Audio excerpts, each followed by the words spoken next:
Boa noite, pessoal, tudo bem? Espero que estejam bem. Agradeço bastante a assiduidade de vocês, de continuarem participando dos nossos encontros, apesar das dificuldades que a gente teve de manter o mesmo local, né? Então, o evento tem sido itinerante, para usar o histórico da PUC, né?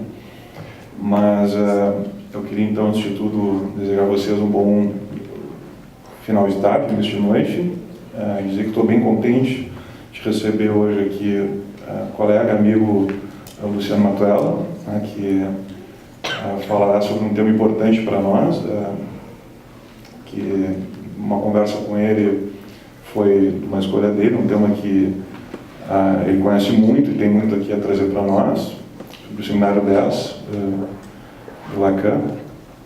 E eu queria fazer só uma breve apresentação para, em seguida, já passar a palavra a ele. Ele é psicólogo formado pela URGS, mestre também em filosofia e doutor em filosofia, já há alguns anos, psicanalista, professor da UBRA, da POA, então um grande conhecedor de Lacan, e entre diversos artigos que publicou e textos importantes, nós temos o livro dele, que na realidade é um desenvolvimento a partir da tese que ele defendeu, Os Futuros do Passado, de um texto de grande criatividade, enfim, de grande esforço.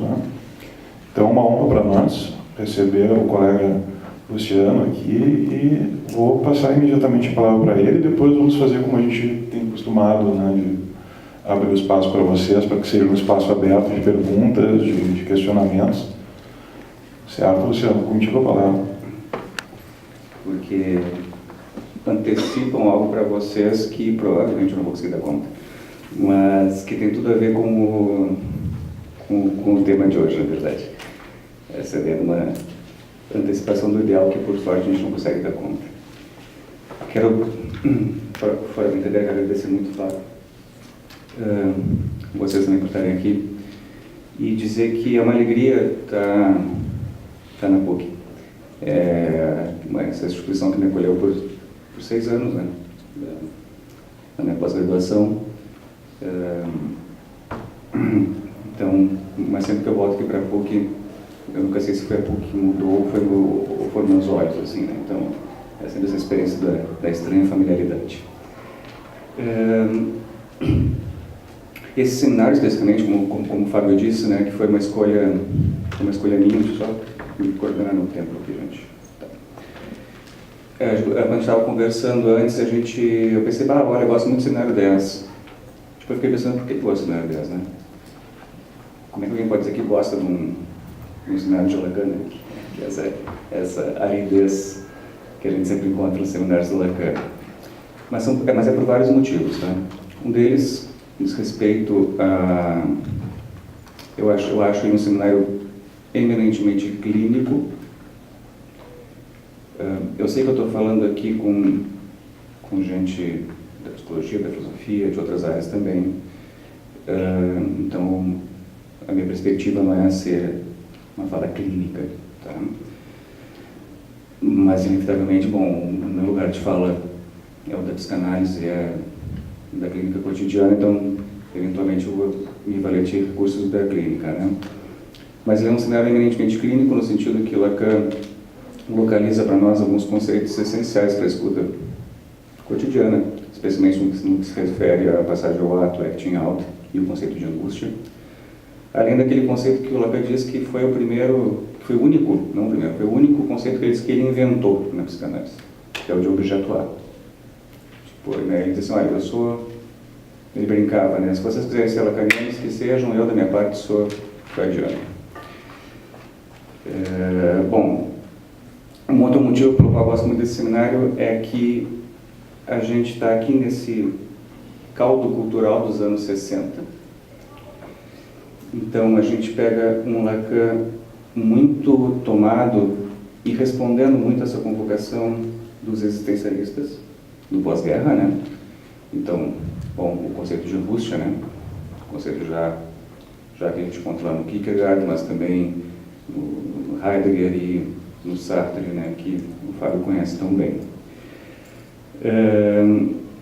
Então a gente vê aqui um Lacan muito preocupado em situar a psicanálise nas questões da cultura da época, o que é essencial.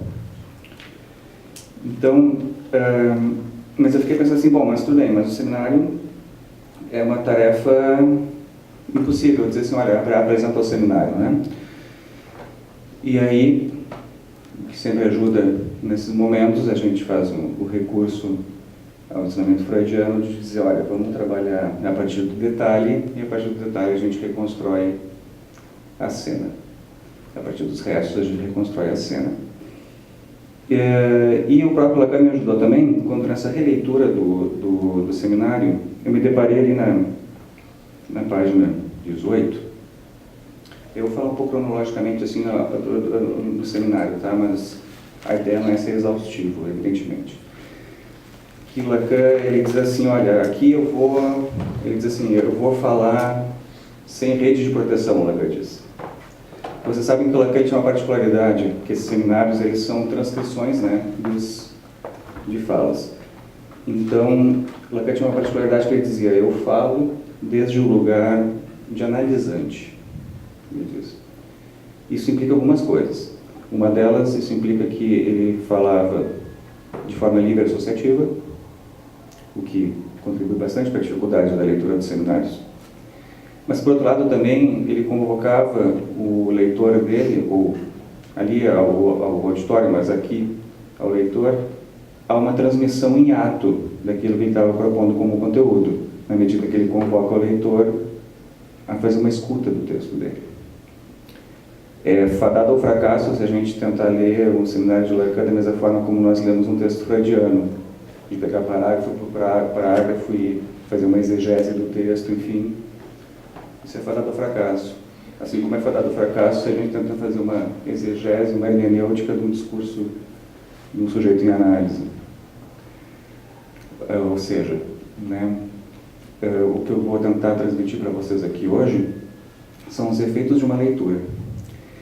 E essa primeira imagem de que o Lacan faz uso, ele diz, bom, então vou falar sem rede de proteção, ele diz, e ele diz assim, olha, isso faz lembrar, bem, fala de analisante, né? Isso me faz lembrar de outra coisa, me faz lembrar da figura do equilibrista, ele fala. Eu encontrei aí, nessa passagem de Lacan, encontrei um método de leitura para me ajudar a fazer essa travessia no seminário aqui com vocês. Esse lugar do equilibrista, tá? Então eu escolhi como esse lugar do sujeito na corda bamba, né? Escolhi então como esse fio para tensionar essa corda aqui com vocês desse tema do irrepresentável e o campo da imagem no seminário. De forma que não ficasse, como eu falei, um texto plenamente clínico, mas que também pudesse convocar o pessoal da filosofia, de outras áreas, para conversar junto. Então, essa ideia, né, como método, é ser esse lugar do equilibrista.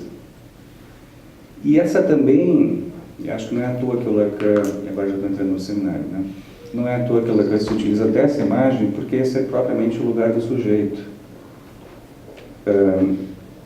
Esse sujeito lacaniano, né, que está constituído e está sustentado por uma corda, por uma linha, ou, direi ele, né, por uma trama significante de palavra, e com isso sustenta seu corpo nessa imagem, né. Tem algo do equilíbrio que traz algo da imagem, né, o equilibrar-se, e a necessidade da sustentação do olhar de um outro para garantir essa imagem que sustenta.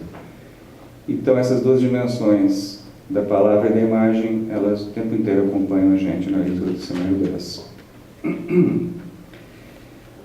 É desse seminário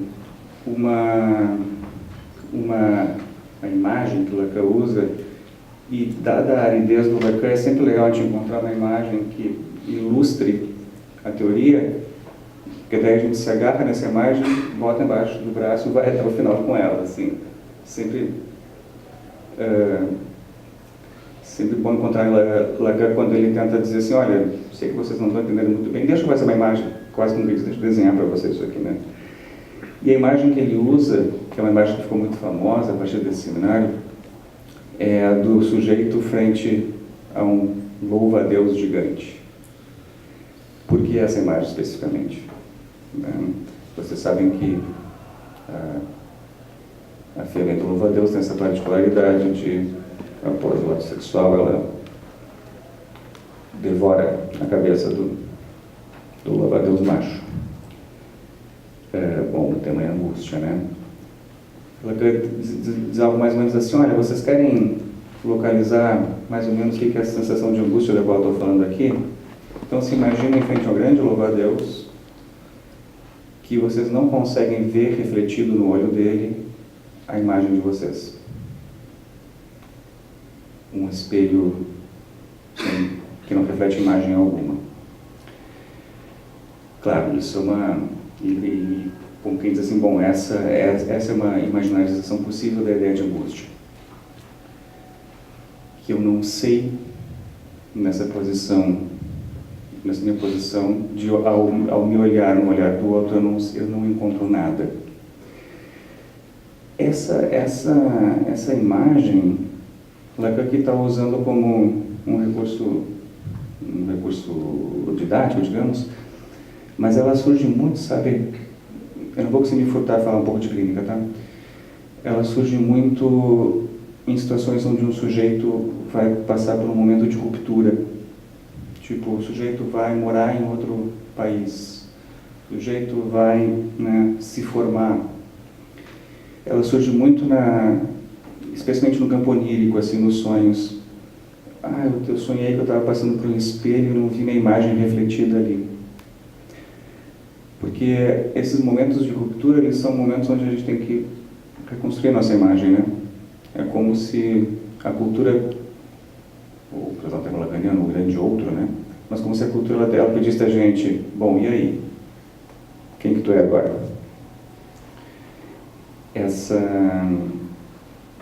Um momento típico disso é o momento de vestibular. Onde a pergunta é literalmente isso, né? O que tu desejas para o resto da tua vida? E a gente sabe como são momentos difíceis, esses momentos de ruptura, né? Não tem uma pergunta mais complicada de responder do que essa, o que eu desejo. Então, já a gente depreende já dessa primeira parte, então, do seminário, essa questão de que a angústia está relacionada com uma ausência da imagem. Por quê? Porque no momento em que eu olho no espelho e não vejo nada, eu estou reduzido a que eu estou reduzido aí? Eu estou reduzido, ela vai dizer, que inventa esse conceito, eu estou reduzido a um objeto. Ele chama de objeto A, que pode ser a qualquer momento devorado pelo louva-a-Deus gigante. Vou falar um pouco mais sobre esse conceito, que é um conceito dificílimo assim, de Lacan, pelo menos eu acho ele dificílimo de Lacan. O objeto.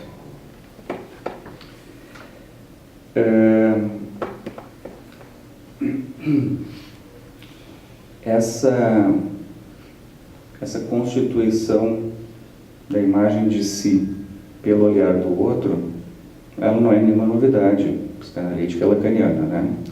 O próprio Lacan vai dizer, olha, isso já estava lá em Heidegger, isso ele vai voltar ainda, né? Isso estava em Hegel, onde o olhar do outro me antecede e precede. Claro que quando isso entra no campo da psicanálise, isso tem as suas reverberações clínicas.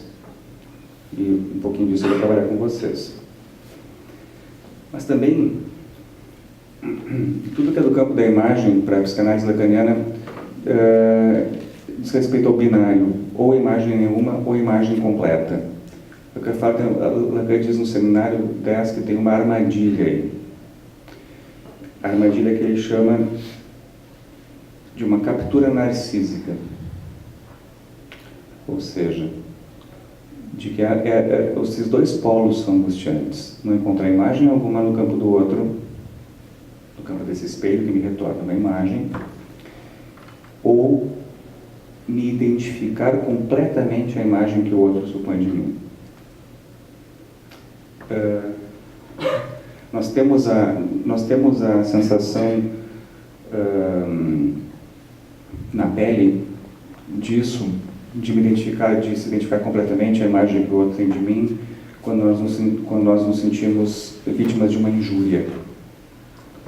O fulano disse que eu sou isso. Tem um juízo ali, o fulano disse que eu sou isso. O nosso movimento é de delatar uma injúria, mas eu não sou isso. Quando nós somos reduzidos a uma imagem no olhar do outro. A minha ideia é sempre trabalhar esses conceitos tão duros, fazendo uma certa incursão por um campo um pouco mais cotidiano, tá? Porque acho que isso é inclusive uma tarefa que os lacanianos nós devemos tomar como nossa nesses tempos assim. Já chega desse certo gozo de falar que a obra de Lacan é uma obra fechada, uma obra impossível, enfim, porque os lacanianos nós temos muita responsabilidade sobre isso também, de mantermos ela assim. Então, tentando sempre buscar algo mais próximo da gente, tá? Mas acabou de dizer, bom, mas e aí? E nessa armadilha, então, né? Me angustio, me identificando completamente a imagem que o outro devolve para mim, me angustio se não encontro imagem alguma. Acabou de dizer, bom, a imagem, ela tem uma rachadura. Essa rachadura é o campo do que ele chama de simbólico. É o campo da palavra. O campo da palavra, essa corda que eu falei para vocês que ajuda a fazer a travessia. Por quê? Porque se a imagem ela é da ordem da certeza, a palavra ela é polissêmica, ela é dúbia, ela permite a ocupação de vários lugares diferentes. Um parênteses que talvez seja mais importante que todo o resto. Me parece que contemporaneamente a gente está frente a uma época, infelizmente, especialmente no Brasil, em que nós estamos muito pouco disponíveis a sermos atravessados pela imagem, pela metáfora e pela alegoria. Onde nós supomos que uma imagem... eu estou falando aqui da questão da exposição do Santander, por exemplo, né?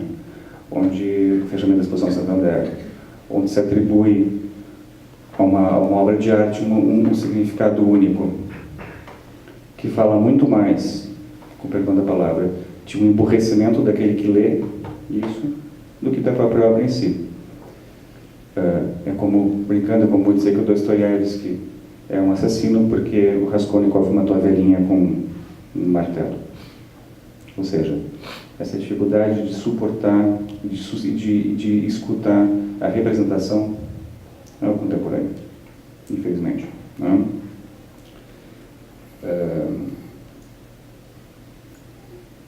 Bom, e aí, né, deixando isso como um pano de fundo, mas fica essa pergunta, né, como fazer rachadura nisso, né? Porque é um discurso autorreferente, autocentrado e fechado em si. Como promover rachaduras? Isso é uma questão de técnica psicanalítica. Como promover rachaduras? Por onde promover rachaduras num discurso fechado, num discurso referenciado a si mesmo? Essa é uma questão... de vez em quando eu vou olhar o tempo, tá? Essa é uma questão técnica, mas que eu acho que ela se liga com algo muito, muito interessante, que é um campo que não se deu tanta atenção, eu acho, na psicanálise, porque, assim, no Freud a gente consegue ver muito bem definido uma técnica da psicanálise. No Lacan a gente pode ver muito bem, especialmente ali no Seminário 7, né? Uma ética da psicanálise. O que é uma ética da psicanálise? Não uma moral, não isso que está lá no... Eu sei que a gente está no prédio aqui, mas não isso que está lá no Código de Psicologia. Uma ética, um posicionamento do sujeito. E eu me interesso muito, sempre que alguma coisa surge ali em Lacan e Freud, que se refere a uma estética da psicanálise. A uma estética. De novo, nós estamos numa época que, infelizmente, de novo, nós estamos embrutecidos esteticamente. Uma estética no sentido forte, no sentido filosófico, tá? Não estou falando só de psicanálise e arte, também sobre isso, mas uma estética, ou seja, né, como pensar o campo da imagem, o campo da palavra dentro do referencial teórico psicanalítico. E eu tenho uma hipótese que me acompanha, que a leitura desse cenário me ajudou, que a estética na psicanálise, isso é um pouco bruto falar assim, mas eu vou tentar diluindo aos poucos, que uma estética psicanalítica teria a ver com o saber fazer com os restos. Com os restos, tá? Por quê? Vocês sabem que o Freud, né, esse tema do resto, ele atravessa o seminário 10 inteiro, do que resta. Vocês vão ver que isso tem uma relação com essa figura do louva-a-Deus, essa imagem, tá? O Freud era apaixonado pelos restos, né? Justamente aquilo a que Freud deu lugar na época dele foram aos restos. Aquelas mulheres que iam em todos os especialistas médicos da época com uma cegueira. E faziam os exames e olhavam, mas está tudo bem organicamente contigo, tu está bem, não tem nenhum problema neurológico, não tem nenhum problema, enfim, oftálmico, mas mesmo assim tu não consegue ver. Tem um cara lá em Viena, na verdade ele estava na França com o Charcot nessa época, né? Tem um cara lá em Paris que trata desses casos assim que a medicina não conseguiu dar conta. Vai lá falar com aquele cara. O Freud ele recebia esses restos do saber predominante na cultura, um saber positivista, um saber, a gente está falando de uma Europa vitoriana aqui, né? Um saber positivista, um saber médico. Freud recebia essas mulheres que se colocavam nesse lugar essencial, que nós temos muito a aprender com elas, por sinal, de fazer resistência ao saber instituído, porque elas eram aquelas que iam a todos os especialistas e esses caras diziam: olha, a gente não entende o que tu tem, a gente não sabe o que tu tem. Ou seja, essas mulheres que não eram devoradas pelo louva-a-Deus, né? Esse saber absoluto, elas resistiam ao discurso da época. Freud se ocupou justamente desses sintomas. E ele disse: olha, talvez ele começou a produzir uma teoria que dizia: olha, talvez esses sintomas dessas mulheres, eles não tenham isso, e isso é uma novidade estrondosa para a época dele, para nós já não é tanto. Deveria ser mais surpreendente para nós, mas não é. Ele fala: talvez esses sintomas que vocês estão padecendo, eles têm uma etiologia, ou seja, uma causa não orgânica, mas psíquica. O que leva Freud a dizer, né? As histéricas sofrem de reminiscências, diz ele. Ou, a gente pode traduzir, que nós também sofremos de história, de palavra. Isso, para a época freudiana, era algo tremendo. Freud estava se posicionando frente ao discurso científico e ao discurso médico da época. Ou seja, isso que resiste à operação de um saber subjetivante, de um saber que diz isso é tu. Algo resiste nisso. E você sabe que a psicanálise começou, porque o Freud ele era um filho de dois pais, né? Freud era um filho da ciência, mas ele também era filho do cotidiano do trabalho dele. Freud era um cientista. Vocês vão ver as metáforas freudianas são metáforas científicas, né? O aparelho psíquico, o aparelho, o recalque. A cultura, em certo momento, ocupa esse lugar. A forma mais fácil vocês acessarem isso talvez seja pensando, por incrível que pareça, nas figuras das celebridades. Quando eu estava lendo no seminário, me veio rapidamente à cabeça, infelizmente, a imagem da Kim Kardashian, que, né, é justamente essa figura de alguém que não faz absolutamente nada, mas que iluminada pelo grande outro da cultura como um objeto invejável. Mas não é alguém que faz um artista, não sei o que, não. Ela simplesmente é. Ou seja, a cultura banha e a cultura dá significações e a cultura estabelece valores. Desse ponto de vista, um outro parênteses importante, eu acho, desse ponto de vista me parece que a psicanálise ela teria muito mais bem acolhida dentro de um curso de letras do que no curso de psicologia, especialmente do que a gente vê hoje em dia dos cursos de psicologia, não sei aqui da PUC como é que anda, mas de uma certa... os cursos de psicologia ficando cada vez mais cursos técnicos de psicologia e menos cursos de psicologia, na medida em que se tornam...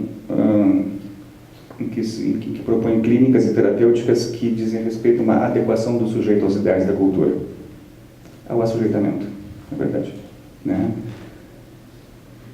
Ao tentar se encontrar o tempo inteiro com essa imagem que é proposta pela cultura.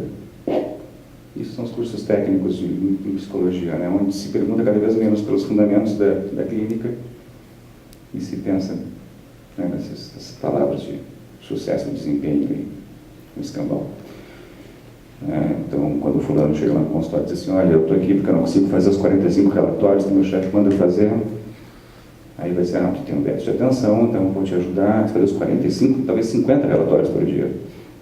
Talvez um analista, né, um pouco mais advertido com relação aos ideais da cultura vai poder dizer, escuta, mas tu quer mesmo fazer essa droga desses 45 relatórios, né? Tu quer fazer alguma outra coisa da tua vida? Aí pergunta pelo desejo, não pela adequação. Bom, fecha parênteses.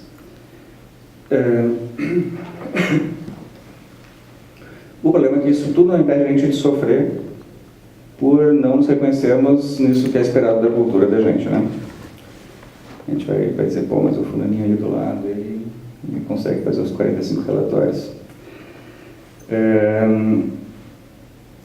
Ou seja, essa imagem que eu vejo no espelho, que está ligado com essa pré-história, com essa antecipação do sujeito, reparem como ao mesmo tempo que ela pode ser uma armadilha, como diz Lacan, né? que ela pode capturar o sujeito, ela ao mesmo tempo ela dá um primeiro lugar para alguém no mundo. Isso é essencial.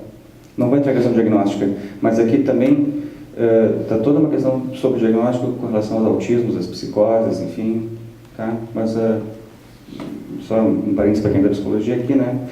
O neurótico é aquele que felizmente resiste a se identificar com essa imagem proposta.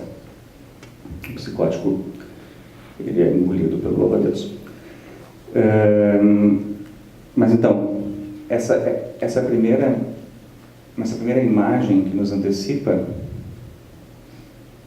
e com isso nos deseja, um processo de análise talvez ele tenha como um dos seus mais valiosos efeitos a possibilidade de pensar que essa imagem ela não é um lugar para onde se chegar, mas é um lugar onde se sai.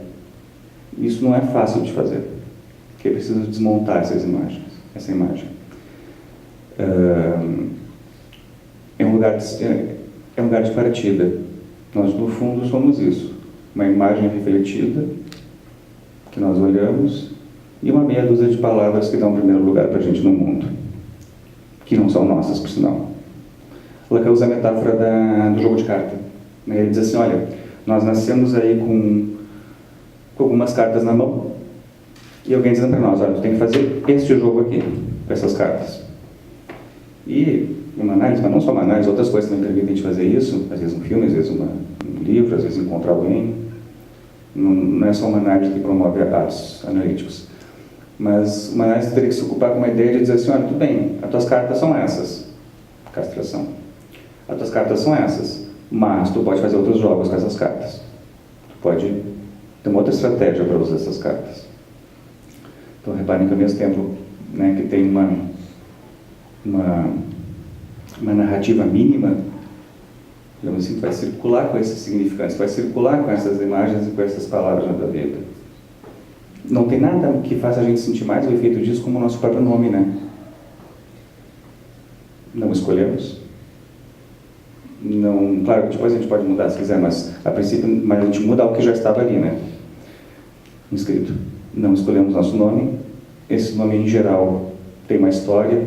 Pensamos Luciano, pensamos Fábio por causa disso, por causa de um parente que era muito, Tem uma história, ou seja, ele supõe um lugar, algo que nos identifica no mundo, que nós absolutamente não tínhamos escolha nenhuma com relação a isso. Mas nós podemos nos apropriar dele e fazer o que a gente bem quiser com ele no futuro. Bom, tudo isso para dizer para vocês que o que eu estou falando aqui é que essa primeira imagem, essas imagens, essa narrativa mínima inicial, essa imagem que eu vejo refletida no olho do louva-a-Deus, ou do espelho, que essa primeira imagem, ela cria algo que ela acaba de dizer de uma cena. Nós nos colocamos numa cena. Boa forma de pensar isso. Se alguém já viu o seriado, vai entender mais o que eu estou falando. Se alguém não viu, veja o Westworld, o seriado do HBO. Lembram que se trata então de um parque temático onde aquelas figuras, robôs, não robôs, enfim, para não dar spoilers, elas têm um roteiro pré-definido. Se tal coisa acontecer, vai fazer aquilo, se tal coisa acontecer, vai fazer aquilo, até que uma delas lá começa a adquirir algo que se pode pensar no campo ali da informática, sei lá, como autoconsciência. E começa a questionar esse script. Freud fala, da fantasia como um roteiro, como um script que a gente repete o tempo inteiro. Por que repetimos? Porque supomos que ao repeti-lo estamos sendo amados e desejados por esse grande outro que supôs essa imagem na gente. Então ela acaba de dizer que tem essa dimensão da cena, onde nós estamos em cena. Lembrando que Freud usa um termo em alemão muito interessante para falar sobre o inconsciente, Ele chama de uma outra cena. Ele diz ein anderer Schauplatz. Schauplatz tem essa dupla conotação de cena e palco. E Shakespeare já falava isso antes também, All the world is a stage, todo mundo é um palco. Ela fala da cena, ela fala do mundo, esse mundo que é aberto pelo olhar do outro. Explico.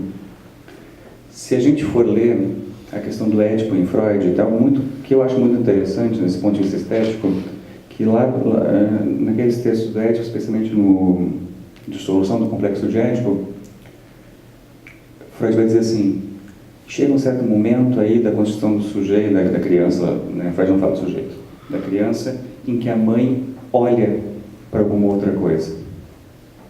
Olha. Freud, como eu falei, se Lacan falava livremente, Freud não. Cada palavra de Freud pesava. Freud escolhia muito bem as palavras. Então, se ele botou olha ali, é porque tem algo do campo do escópico e do olhar para ser levado em conta.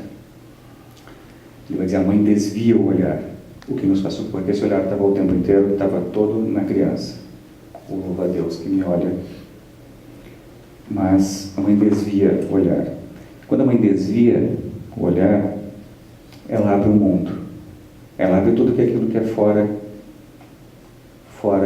dela, fora dessa cena. Tem algo para além. Bom, então ela quer falar do mundo também. Fala da cena. E ele usa Hamlet para falar da cena dentro da cena.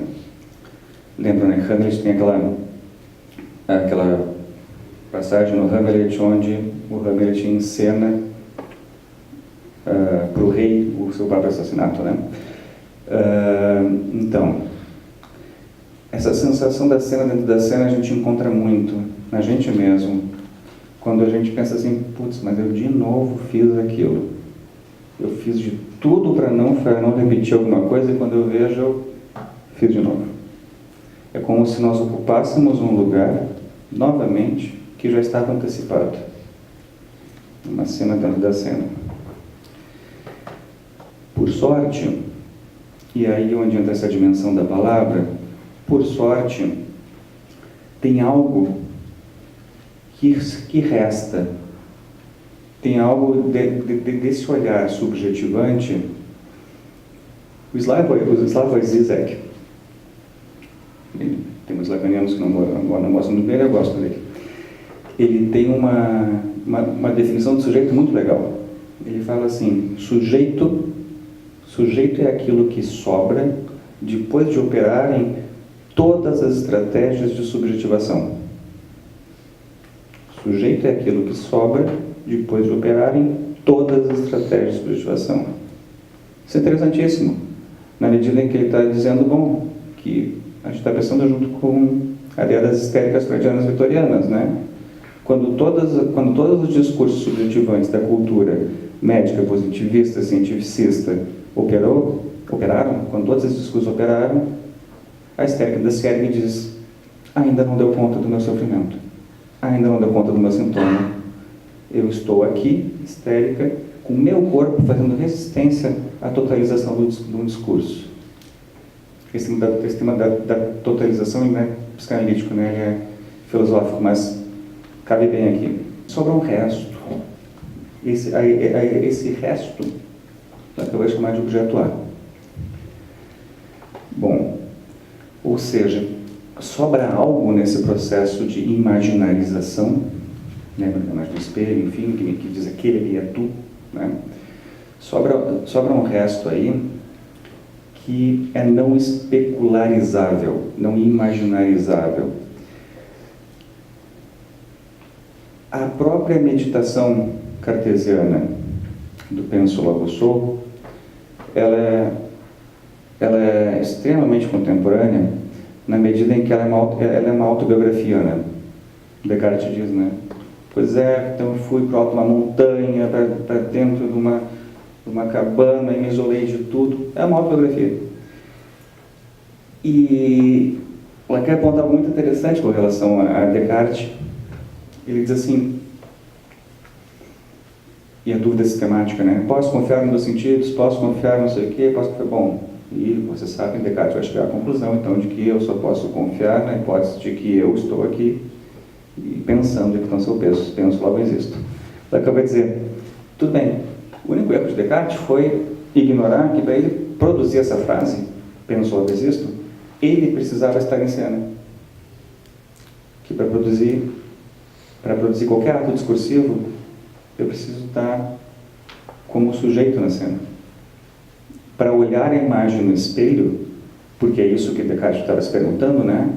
Será que eu posso me resumir essa imagem do homem do sentido? Será que eu posso me resumir essa imagem do homem da matemática? Será que eu posso me vai sistematicamente, né? Que para fazer essa pergunta tem que ter alguém para fazer essa pergunta. Isso Lacan vai dizer, bom, só o que Descartes esqueceu é que, ao fim e ao cabo, não se trata de uma unidade, mas no mínimo, precisa no mínimo 2 para montar a cena, mesmo para fazer a pergunta. 3, né, porque tem a linguagem. Então, entendem? Que isso desloca, isso desconstrói toda uma pressuposição filosófica moderna, não contemporânea, né, moderna, de identidade. Na mesma medida que alguém diz aquele ali é tu, já há um deslocamento disso. De uma certa utopia, no sentido ruim, de buscar algo da identidade, que é profundamente inibitório. É impossível, e a gente vê como isso está o tempo inteiro, isso acontece muito o tempo inteiro na clínica, de alguém dizer, bom, eu preciso saber exatamente se eu quero casar ou comprar uma bicicleta antes de agir. Como se fosse possível saber exatamente o que se deseja para depois agir. Isso produz uma inibição tremenda. Não se casa, não se compra uma bicicleta. Porque eu desejo algo retroativo. A gente pode construir aquilo que nos animou ao longo da vida até então. Mas fazer a pergunta, por que eu desejo mesmo, é impossível. Sempre escapa. Se não escapasse, não seria desejo. Não teria resto. Então essa dimensão que para a filosofia moderna é insuportável, né? De que vai ter sempre algo na cena do mundo que vai ser irrepresentável. Me lembro que o meu orientador no mestrado doutorado, o Ricardo Tina, ele dizia assim que é impossível exatamente isso, é impossível se imaginar um mundo pós-apocalíptico onde ninguém sobreviveu. Porque para eu fazer essa imagem na minha cabeça, eu tenho que estar nesse mundo, olhando esse mundo onde todo mundo morreu. Ou seja, é uma impossibilidade. Assim como é uma impossibilidade imaginarizar a morte, por exemplo. Quantos daqui, eu me incluo nesses, sonharam já que estavam caindo, vai bater no chão, acorda. Não se sonha com a própria morte. Ou tomei um tiro, estava quase morrendo, quando ia morrer, a gente acorda. Né? Ou seja, quando a gente encontrava do irrepresentável, a gente acorda. Por isso que Freud dava muita importância no momento que se acordou de um sonho, né? Mesmo que pareça banal. Porque quer dizer que pela associação chega em algo traumático ali. Porque, né, em que momento acordou do sonho? Aonde que faltou palavra para te manter dormindo aqui? Mais parênteses. Bom, eu vou direto para a questão agora rapidamente, que agora eu sei que eu já estou cansando vocês, mas para essa pergunta, então, se a gente pensa então que esse olhar do outro ele nos coloca numa cena e ele nos pede como um ator nessa cena, fica a pergunta, né? Como sair da cena? Como sair de cena? Aqui é onde Lacan faz uma distinção crucial entre dois conceitos importantíssimos, especialmente clinicamente falando, entre passagem ao ato e o que Freud já chamava de acting out, de agirem, no alemão. Né, que não gosto da tradução que as pessoas falam de atuação, porque isso ficou muito marcado, especialmente no âmbito da saúde pública. O fulano está atuando.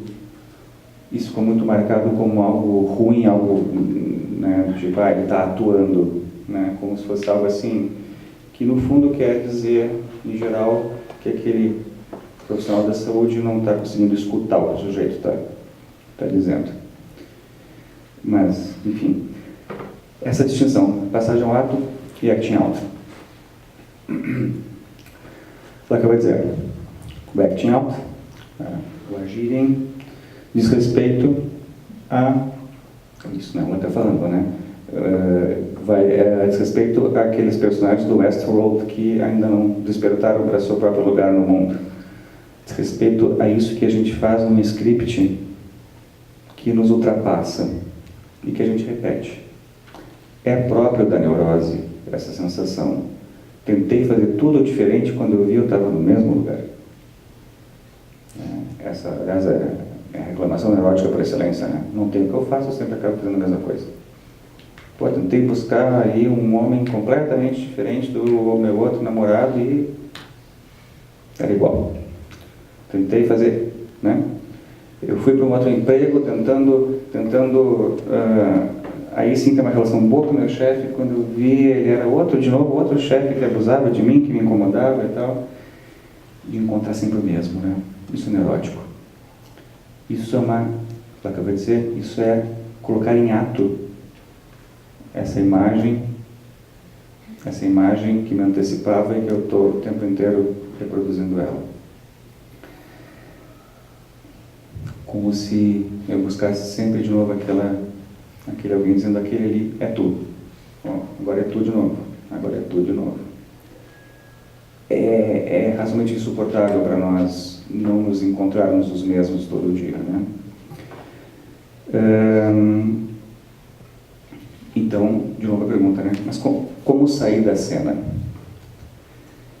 Bom, Lacan vai dizer que Lacan vai fazer uma leitura que eu não vou fazer aqui com vocês para não me prolongar muito, de um caso clínico freudiano que ficou conhecido como o caso da jovem homossexual, que a gente tem um caso assim de uma mulher que por N motivos se joga na linha do trem e por pouco escapa de morrer atropelada pelo trem, né? De novo a linha e o equilíbrio, né? E a palavra que essa mulher usa é niederkommen, em alemão, né? Que no alemão é muito rica essa palavra, porque ela tanto aponta para uma ideia do que Lacan faz a tradução literal para o francês de laisser tomber, ou como a gente pode dizer aqui, aportuguesando, largar de mão, deixar cair, o equilibrista de novo, né? Mas também no alemão ela tem essa dimensão de Niederkommen, também remete ao parto. Então o Freud já muito lacaniano nessa época, faz toda uma leitura do caso pela via do significante da palavra. Isso que faz uma rachadura na imagem, né? Lacan vai dizer, bom, ali essa mulher saiu da cena. E ele diz assim, não é à toa que muitos melancólicos, isso é Lacan, não sei de onde é que é a estatística dele, que não é à toa que muitos melancólicos se jogam da janela. Ele diz a defenestração, né? De sair da cena. Interessante que nesse seminário aqui, e ainda atualmente se usa muito essa ideia de passagem ao ato como assim, o fulano não conseguiu dar nome para o que acontecia, então ele passou ao ato. É muito reducionista essa lógica. Nesse cenário aqui, Lacan ainda fala da passagem ao ato como algo ruim, talvez, ou prejudicial para o sujeito. Mas um pouquinho adiante, a gente está no seminário 10 aqui, né? Ali para o seminário 14, 15, Lacan começa a elaborar uma teoria sobre o ato. E ele vai dizer o seguinte, que justamente poder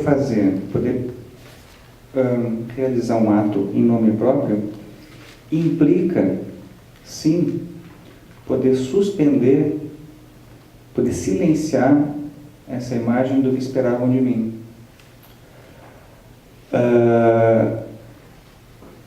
Sair da cena implica poder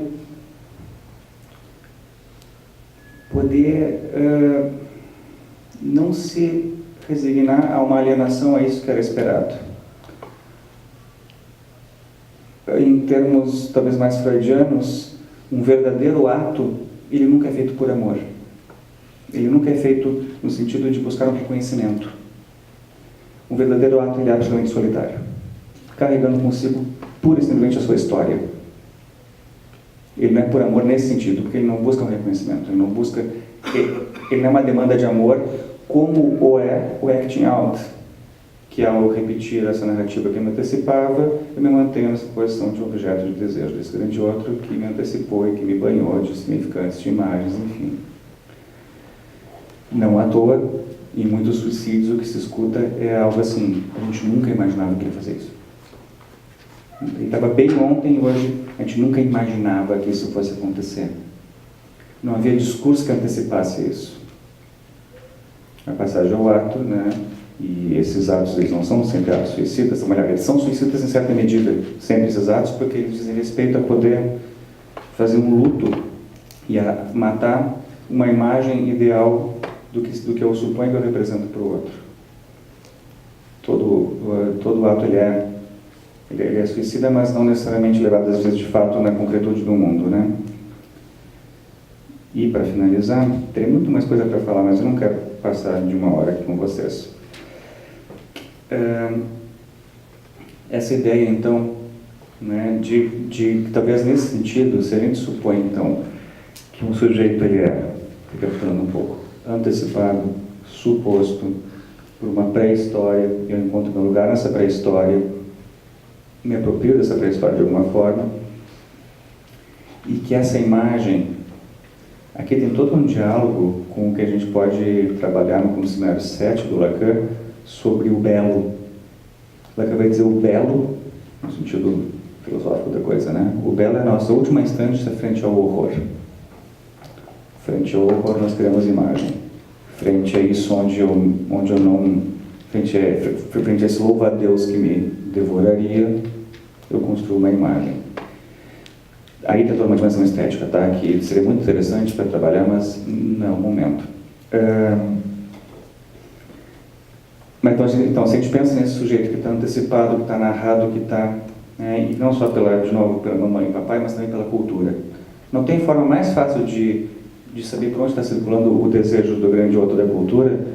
A forma mais fácil de fazer isso é ver os comerciais de televisão.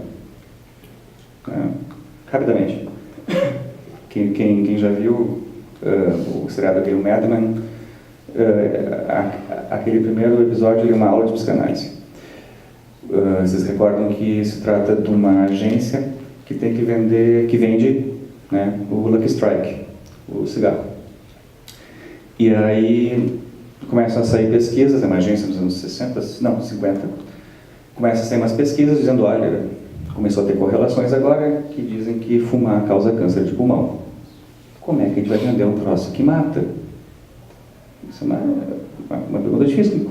Como é que a gente vai vender um troço que mata agora? Porque até então a propaganda era assim, olha, fume o Lucky Strike, porque o Lucky Strike tem um sabor mais gostoso que o Marlboro, sei lá.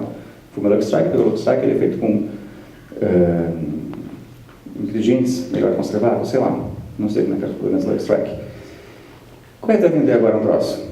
Que tem essas pesquisas que dizem que causa câncer de pulmão. Aí, o Tom Draper, né, o personagem principal, ele disse, escuta, vamos vender de uma forma muito simples. Vamos dizer que pessoas ousadas e que desafiam o perigo fumam um cigarro. Ou seja, reparem que se deixa de vender o cigarro e se passa a vender uma imagem de uma pessoa corajosa e que desafia os perigos. Propaganda de carro é justamente isso, né? É uma venda de potência, né? Mostra lá uma Land Rover subindo uma encosta íngreme e chegando toda embarrada lá em cima, algo que acho que ninguém, ou quase ninguém, vai passar por essa experiência na vida, para dizer, olha como tu chegou ao topo com essa Land Rover, né? Olha como tu pode substituir tua potência por outra coisa. E, em geral, tem uma mulher lá esperando o carro ali, né? Então, o que está sendo vendido é potência, não é mais o carro. Bom, por isso que uma boa forma de saber para onde estão circulando o desejo da cultura é ver as propagandas de televisão. Vocês querem uma imagem mais interessante nesse sentido de dissociação de produto com mensagem do que abra a felicidade para a Coca-Cola? O que tem de felicidade ali? Mas isso está sendo vendido. Ou seja, né? E isso funciona. Se não funcionasse, não estaria há 50, 60 anos sendo vendido assim as coisas, né? Lembra o Steve Jobs falando, né? As pessoas não sabem o que elas querem até que a gente ofereça para elas. Ou seja, o desejo ele é externo. O desejo ele é suposto, ele vem de fora. Aquilo que ganha valor fálico, aquilo que brilha na cultura como objeto de desejo, é nomeado. É nomeado pela cultura. Nesse sentido, a gente pode pensar que o processo de análise aqui, encerrando, ele pode ter, ou se espera que ele tenha, que ele seja um grande processo de luto que alguém possa fazer. Por que um grande processo de luto? Um luto que alguém possa fazer dessa imagem que foi suposta em si, disso que esperaram de si, desse louva-a-Deus que eu vejo uma imagem ali, eu penso é melhor me identificar com essa imagem, senão esse louva-a-Deus vai me comer. Para que isso, né, para que daí se possa pensar que esse louva-a-Deus, ele também olha para o outro lado, ele também pisca. E aí se abre um mundo. Então, a gente pode pensar nesse sentido, né, que uma análise tem a ver com poder promover rachaduras nessa imagem totalizante que me foi dito, olha, aquele ali é tu, no espelho. Tem um monte de coisa mais para falar, tá? Mas acho que também fica por aqui, né? Fala!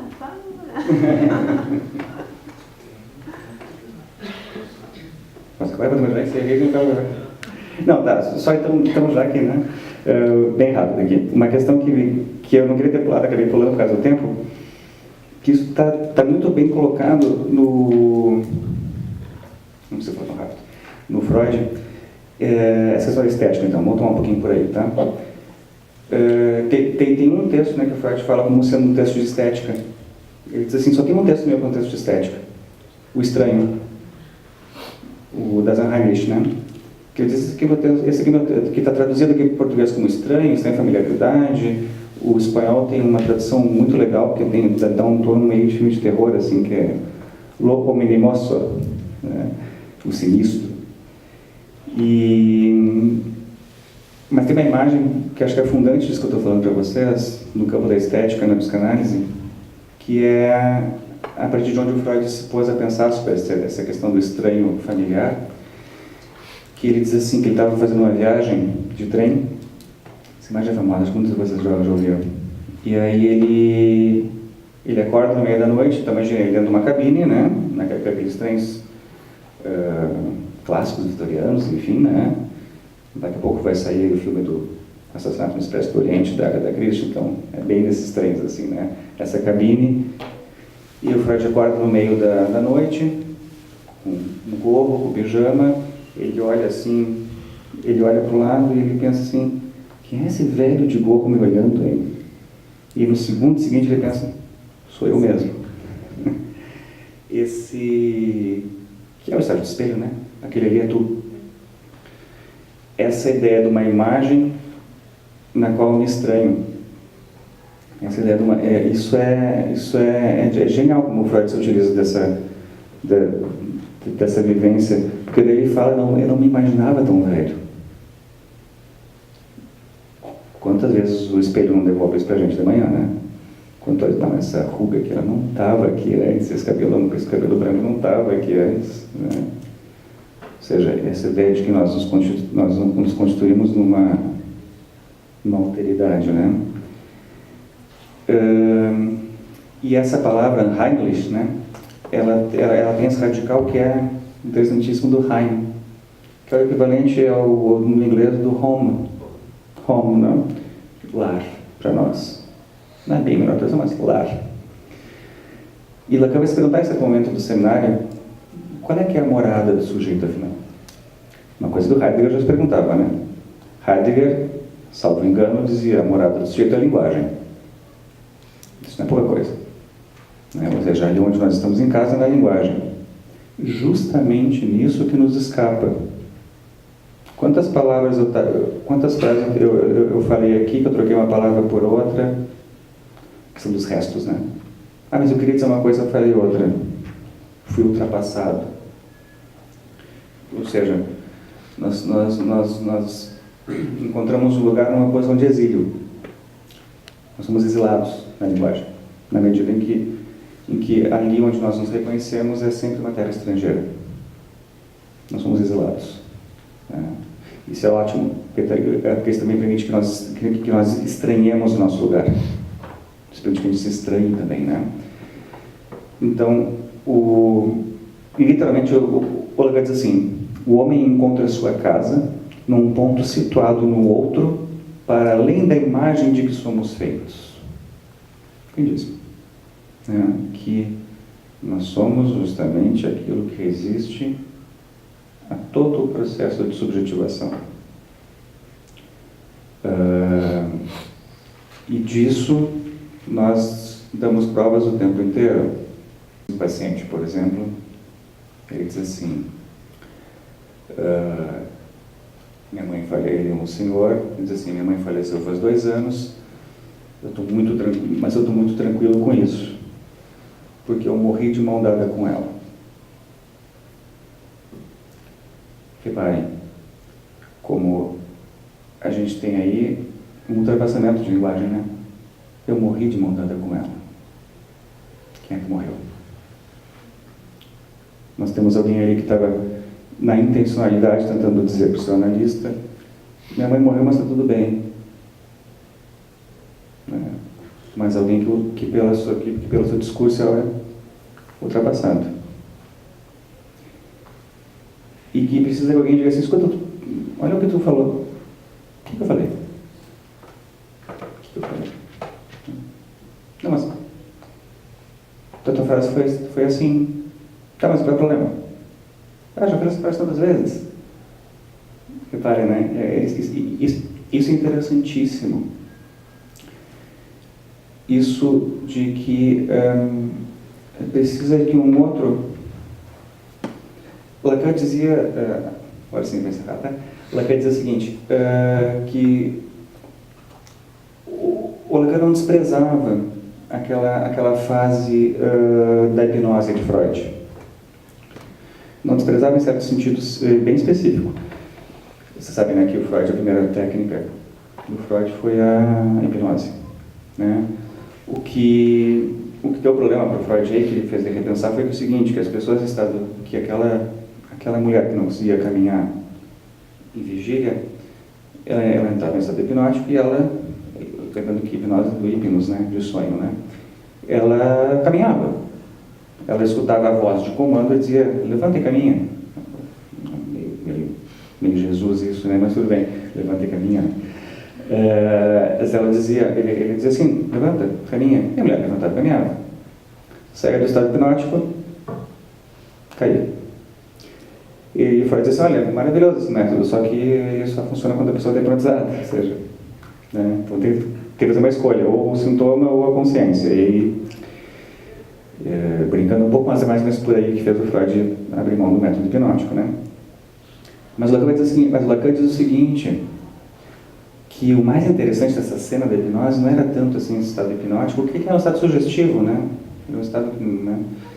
Mas o mais interessante é que é essa resposta imediata à voz de comando.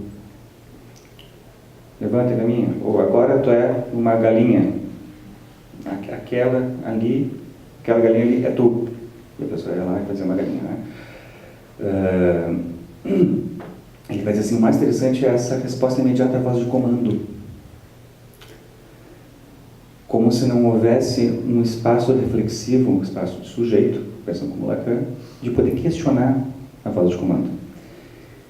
E Lacan vai dizer, frente ao ideal cultural, e frente a essa primeira imagem, que nós somos antecipados, enfim, nós estamos todos hipnotizados.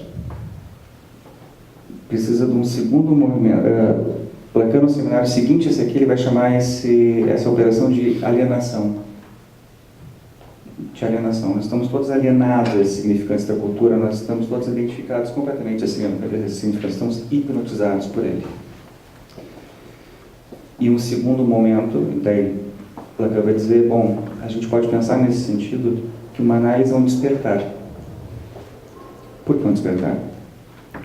Porque permite que alguém possa questionar esse lugar onde se é colocado pelo discurso, seja qual for esse discurso, pode questionar as vozes de comando e se perguntar, eu desejo responder essa voz de comando? Uma analista de crianças falou disso de uma forma extremamente simples, a Lasnik. Na época que ela escreveu, ela chamava Lasnik Penon, agora não é mais, ela Lasnik. Ela fala de uma forma muito fácil sobre isso. Ela diz assim, no primeiro momento a criança vai com a mãe tomar sorvete. E a mãe fala, filho, tomou de chocolate. A criança vai lá e tomou de chocolate. No segundo momento, a criança vai tomar sorvete e vai com a mãe. A mãe fala, filho, tomou de chocolate. A criança tomou de morango para não tomar de chocolate. Ainda assim, a referência segue na base de comando, né? Eu vou fazer diferente porque tu está me mandando fazer de tal forma. Tem música das crianças, né? E nós, os adultos também, né? No terceiro momento, que daí a Lasnik vai dizer, bom, essa já é esses dois primeiros momentos são momentos de alienação, né? Ou estou alienado fazendo exatamente o que a voz de comando me pede, ou estou alienado fazendo o contrário porque a voz de comando me pediu alguma coisa. O referencial segue na voz de comando, né? No terceiro momento, que a Lasnik vai dizer que exemplifica esse conceito que no seminário 11 ela vai trabalhar de separação. Vai lá tomar sorvete e a mãe diz, fulano, toma de chocolate. E daí a criança tomou de chocolate porque ela quer tomar de chocolate, não porque a mãe quer que ela tome de chocolate. Ou seja,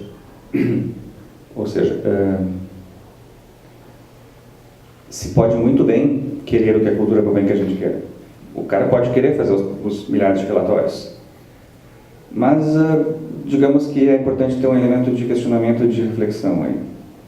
Né? Uma forma bem fácil para fechar com um tom contemporâneo também, assim, uma forma bem fácil de perceber como nós estamos hipnotizados pelo discurso da cultura é vocês pegarem qualquer matéria dessas que tenha ou a ver com a LGBT, ou a ver com o fechamento da Santander, ou a ver com a intervenção militar, enfim. E vocês pegar qualquer matéria dessas na internet e vocês verem a caixa de comentários. É tudo igual. Porque agora estão incentivando a viadagem, agora não sei o que, agora não sei o que, agora a pedofilia. é tudo igual no sentido de que não importa se vocês trocarem a pessoa que escreveu, a mensagem é a mesma. Isso é uma ideia de alienação ao discurso. São pessoas que estão colocadas ali como reprodutoras, como replicantes, para usar a maneira do Blade Runner, aí, como replicantes de um discurso, onde elas, enquanto sujeitos, estão completamente apagadas. Vocês podem substituir o nome das pessoas que escreveram ali. O discurso é o mesmo. Essa é uma ideia de alienação. Né? De que, para encontrar um lugar para ser amado pela cultura, o sujeito simplesmente replica e reproduz, se faz de instrumento de reprodução de um discurso totalizante. Nós fazemos isso no âmbito da cultura, nós fazemos isso no âmbito do privado também. Né? Então, enfim, poder promover rachaduras nesse discurso. Né? E pensar que aí tem uma outra dimensão que eu não falei, que eu não vou falar agora, que é para além da estética na psicanálise, mas uma dimensão da política também. Porque se no momento porque se a nossa intervenção enquanto analistas, ela vai incidir sobre a posição do sujeito frente ao discurso da cultura, ela vai incidir ali, ela é sempre política. Sempre. Porque ela vai sempre ela vai sempre incidir na forma que o sujeito faz laço com a cultura, com a comunidade, com os pares, com os ideais da cultura. Ou seja, ela é sempre um ato político. Não existe nenhum consultório de psicanalistas que não seja numa cidade, numa rua, num bairro específico, com todos os atravessamentos disso. Ou seja, não existe, como talvez a psicologia gostasse de que existisse, não existe neutralidade. Não há como ser neutro, porque a gente sempre fala a partir de uma história. Não existe neutralidade. A neutralidade, a única neutralidade possível que nós temos para nós é a reprodução acéfala de um discurso totalizante. Aí é a neutralidade, mas também é a morte do sujeito. Né? Tá, agora sim, encerro.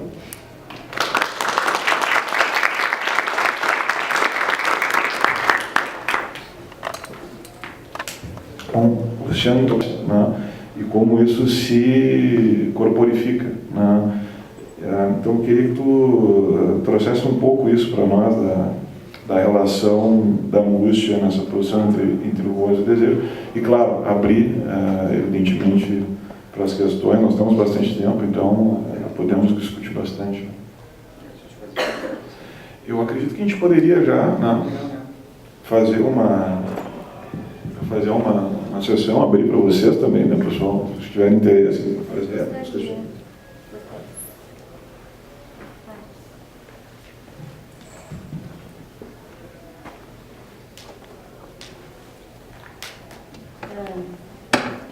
Eu gostaria de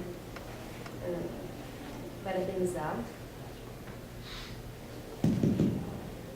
Gostaria de parabenizá-los pela tentativa e conquista ao mesmo tempo de falarem de uma maneira bastante simples, né?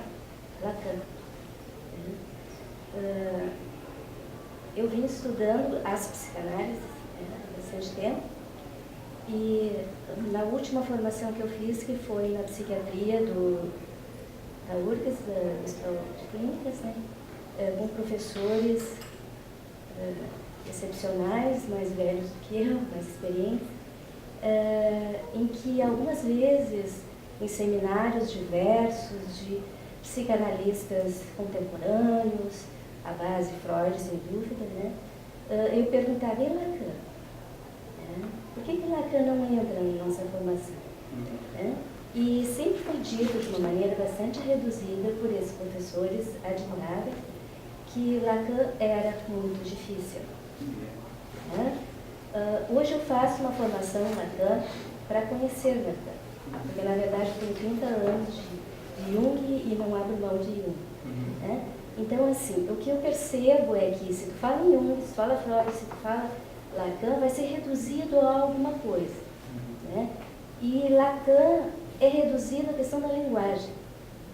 Então, nós, por exemplo, na psiquiatria, nos diziam, nós não vamos falar porque eles não têm competência, imagina, né? Eles são altamente competentes, mas nós não temos competência de falar sobre Lacan. Lacan, o foco é a linguagem. E eu acho que, desconstruindo a complexidade da tua pergunta, eu faria uma pergunta assim para reduzir, simples. Se essa plateia fosse composta eu não sei, né, de estudantes, de pessoas mais maduras, de pessoas de outras áreas da ciência, o que se poderia dizer? O que é, afinal de contas, a linguagem? Já que Lacan releu Freud, né, e dá essa ênfase à linguagem. Então, o que é essa linguagem?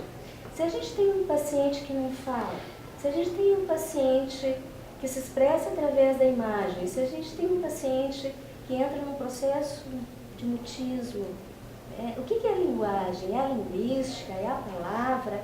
O que é isso? De uma maneira bem simples, apesar de eu ter feito tanta volta, é isso que eu gostaria de saber, afinal de contas, o que é a linguagem para ela. Eu queria pegar o gancho dela, posso? Eu não preciso de microfone. Justamente, semana passada eu trabalhei no comércio e entrou um rapaz que eu sabia, era psicólogo, enfim, comentei que eu havia vindo nas outras palestras, para mim essa foi a melhor de longe, e ele, que era um cordeirinho sempre, começou a destilar veneno contra os lacanianos, até o ponto, né, acho que isso é um sintoma, tenho nojo de lacanianos. E aí, o que me veio agora? Obviamente tu já ouviu isso várias vezes, então não tá nem aí. O que me veio agora? Que mais do que complexidade, que de fato é uma coisa muito complexa, as pessoas desvendam cálculos de física nuclear. Eu acho que é um estigma que há, e aí eu queria que tu entrasse com alguma observação, porque me parece, e aí eu só cheguei no Lacan através de Zizek, que ele tem uma dimensão política que parece que sai desse corporativismo psicanalítico, psiquiátrico, psicológico, que isso tira da zona de conforto, né, vocês no caso, porque não é a minha área, né, e traz uma dimensão, e claro, complexa, daí se soma isso, e fica esse estigma, porque as palavras que o rapaz usou é que os lacanianos, eles são diletantes. O Lacan ficava diletando de punhetagem, em outras palavras. Então, na clínica, eficientemente, eu não posso dizer que o guri vai matar os coleguinhas na escola, isso nem tinha acontecido, porque o grande outro. Não vou dizer isso, eu tenho que dar uma resposta prática, né? E aí, já linkando com a questão, a tua última observação com a mostra, com o museu, enfim, o que mais me espanta não é que pessoas num campo ideológico alienado parece que sejam as mesmas em repetidos comentários. O que me espanta é que o campo crítico, depois de um primeiro momento, que dá uma crítica necessária, também as pessoas parecem que se colocassem nomes diferentes, os comentários se repetem. Em que momento acontece da crítica? É um refúgio? As pessoas tendem a se massificar dessa maneira. O que acontece? Que o campo crítico ele se esgota e começa a repetir um discurso também, né, que vira homogeneizante, enfim, que também não está descolado para mim do Lacan incomodar tanto, mesmo o campo mais crítico, enfim. Não sei se viajei muito, mas vocês me desculpem.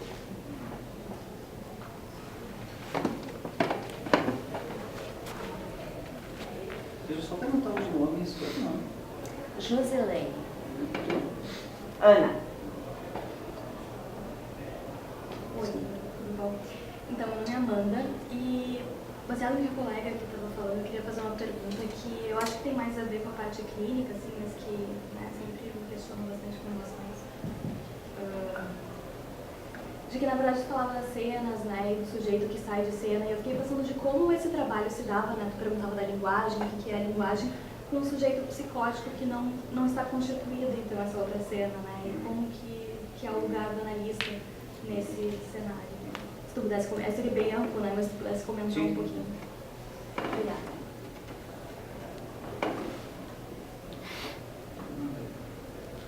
Tem 3 boas perguntas aí. Se começar, tem muita pergunta. Eu achei que tu ia dizer que tu tem 3 boas perguntas aí. Tem as minhas perguntas. O louva-a-Deus pisca. Quem sabe a gente faz uma primeira rodada, eu também tenho uma nova. Mas a tua pergunta é infinitamente mais complexa que a minha, né? Bastante. Mas vamos lá, quem sabe a gente começa por aí, Luciano, e depois a gente abre mais, fica um espaço aberto. Assim. Ótimo. Escuta, vamos lá. Que ele fala, né? A linguagem é justamente isso, é eu poder falar do elefante sem ter que trazer um elefante aqui para dentro, né? É eu acordar no meio da noite suado e angustiado, taquicárdico, porque eu sonhei que eu estava sendo perseguido por ladrões. Ou seja, o que me acordou no meio da noite foi a palavra ladrão que operou dessa forma. Lacan tem uma fala, tem uma passagem do seminário 7, da ética, que não é à toa que seja na ética, que ele fala assim: a verdade, uma frase clássica de Lacan, a verdade é estruturada como ficção. É uma frase, a verdade é estruturada como ficção. É uma frase muito potente, né, especialmente também do ponto de vista filosófico, na medida em que ela, questiona e coloca em xeque a ideia de verdade como, faz tempo que eu vi isso, que eu passei por isso, como correspondência, né, de dizer que é verdadeiro aquilo que é, que eu fazer uma afirmação, essa toalha é preta, e daí o mundo me devolve uma evidência da negritude, da pretitude da toalha. Verdade por correspondência. Uma concepção de verdade tradicional. Na medida em que, com isso, Lacan, não só Lacan, mas também Lacan, porque isso a gente esquece, né, que isso é importante. Lembra que Lacan tem um pouco de nojo de lacanianos, especialmente aqueles que se dizem que têm certeza que são lacanianos. Porque assim, a gente esquece que Lacan era um filho do seu tempo, né? Diferente de Freud, eu acho, o Freud era daquele tipo de gênio que está em outro tempo. Ele é extemporâneo na época dele. Porque o Freud falava de coisas que provocavam rachaduras na época dele. Ou eu falo ou eu uso óculos, não conseguindo fazer as duas coisas ao mesmo tempo. Ou a imagem e a palavra, as duas ao mesmo tempo. E aí o Freud era alguém extemporâneo, assim, como esses grandes gênios, como o Da Vinci, enfim, né, que são esses homens que a gente marca assim, depois de Freud, depois de Da Vinci, né, são esses homens que marcam uma ruptura na cultura. Lacan, diferente de Freud, não tirando a genialidade de Lacan, ele era um homem do seu tempo. Ele era um homem imerso na linguística de Jacobson e Saussure. Saussure foi contemporâneo de Freud, mas nunca se comunicaram, né? Ferdinand Saussure, né? O linguista. Ele era contemporâneo de Jacobson, ele era contemporâneo de Saussure, não, né? Mas ele era leitor de Saussure, né? Ele era contemporâneo de Lévi-Strauss. Ele era contemporâneo na plateia do seminário dele, tinha Derrida, tinha Foucault, tinha Lévi-Strauss. Bom, os louva-a-Deus deles eram bem complicados, né? Tinha Deleuze, tinha Guattari, publicando o Antiédipo e assistindo o seminário dele. Então, ele era um homem do seu tempo. A gente não tem como ler, me parece pelo menos, a gente não tem como ler nada que não a partir dos significantes que a cultura nos empresta para nós fazermos essa leitura. Essa é uma forma que normalmente eu costumo responder quando vem uma certa pergunta pelo moralismo de Freud. Bom, Freud, apesar de ser um homem extemporâneo, ele não fugia do seu tempo, né? Ou, quando a gente pensa em Édipo, por que pai e mãe, enfim, né? Porque na época de Freud, quem ocupava esses lugares era pai e mãe, enfim. Ou seja, ele falava a partir do caldo cultural que ele tinha, né? Mas às vezes me parece que o Freud era bastante lacaniano. Porque se a gente for ver os vários, por isso que eu falo dele como alguém extemporâneo, o Freud. Porque em muitos casos freudianos, a gente vai ver que Freud encontra uma resolução e uma saída pela via da palavra. Homens ratos, Ratten, Spielratten, né? A questão do rato de jogos entre os ratos e Ratten como dívida, como pagar a dívida. Homem dos lobos, Sergei Pankov, né? O V das asas da borboleta. Isso para te dizer também assim que quando a gente fala de linguagem, a gente não está falando só de palavra, né? Alguém mudo está plenamente mergulhado em linguagem. Aliás, se tem algo que define muito bem o que significa a castração simbólica, é o fato de que nós somos invariavelmente mergulhados na linguagem. Dizia o Barthes, né? A língua é fascista. Né? Não há outra forma, pelo menos essa é uma concepção psicanalítica, né? Não há outra forma de acesso ao mundo que não seja pela linguagem. O que me parece que o Lacan faz, o Lacan ele entra de viés na obra freudiana. Redução, que tu falou, é uma palavra que eu gosto muito, por vários motivos. Uma delas porque apesar de cozinhar muito mal, eu gosto de cozinhar. E redução tem uma conotação na cozinha que é muito interessante na culinária, né? De tu reduzir, né? Fazer uma redução de vinho tinto, né? Não é reduzir para deixar menos, é para deixar menos para acentuar o sabor, né? Lacan fala no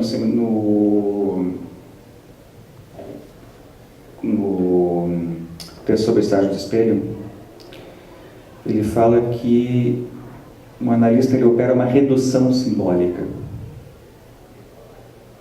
Eu gosto de tomar essa redução ali como essa redução da culinária, de que nesse campo das imagens, um sonho contado ali, enfim, né, que existe que se pode reduzir aos significantes mínimos daquilo. Como a gente vê isso em ato feito pelo Freud, num texto muito interessante chamado, aqui no Brasil ficou essa tradução, várias traduções, e uma delas é melhor que a outra, que é Bate-se numa criança espancada, enfim, né? Ali a gente percebe claramente o Freud usando como método essa ideia da redução simbólica, sem saber que está usando isso. Por quê? Porque lembra que ele fala assim, então tem essa primeira cena da criança vendo o irmão sendo batido e pai e tudo mais, e essa narrativa toda, essa historinha toda, né? E no final das contas, Freud vai dizer, bom, em todo caso, a frase recalcada aí é bate-se numa criança. Quem busca a frase recalcada. Inclusive ele vai dizer, né, que a abertura do inconsciente se dá quando um paciente que ele estava escutando fala, olha doutor, não sei mais, bate-se numa criança. Lacan mostra a importância desse não sei mais, que é ali onde faltou a imagem. Né? É o não sei mais, bate-se numa criança, ele diz. Redução. Nesse sentido, eu achei super importante, Ana, essa pergunta onde vai a crítica, né? Para usar um tema doseante, eu sou completamente hipnotizado por um livro do Vladimir Safatli, né, que é o Cinismo e a Falência da Crítica. Acho uma preciosidade esse livro. Ele é difícil, que dói, né? Mas é uma preciosidade. Porque ele justamente faz essa pergunta, para onde é que foi a crítica, né? Eu gosto muito de falar de seriados, né? Mas sobre essa ideia da crítica, tem acho que é o último episódio da primeira temporada do Black Mirror. Lembra daquele, não sei se é o último episódio, mas aquele episódio futurista onde as pessoas andam naquela esteira e vão produzindo dinheiro, enfim, né? Enfim, não vou dar spoiler, porque é bem no final do episódio que aparece o que eu estou dizendo, então não vou falar, mas vale a pena ver para pensar nessa da crítica e do cinismo. Mas o Sartre ele retoma aquela ideia do Guy Debord, desculpa, do Guy Debord, que ele fala, né, o problema da revolução é essa revolução for ela também espetacularizável, né? Ou seja,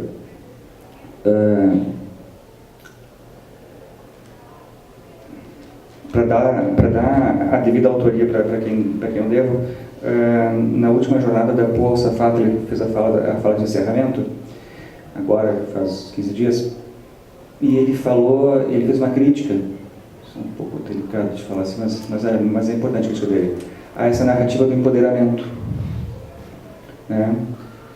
A crítica dele foi muito bem construída. Ele disse assim que essa narrativa do empoderamento ela tem um problema, porque ela supõe que a resolução da questão do poder é dar mais poder para quem não o tem. Ou seja, é como se dissesse assim, bom, eu, no meu lugar de fora do contexto, eu no meu lugar de quem não está comendo o bolo, eu também quero comer o bolo. E o que se faz do problema vai ser assim, talvez a gente tenha que questionar o bolo, né? Essa parte diz assim, de inventar uma outra gramática, ele usa esse termo, uma outra gramática para fazer a crítica do discurso corrente. Isso é interessantíssimo, porque isso é um processo de análise, ajuda nisso também.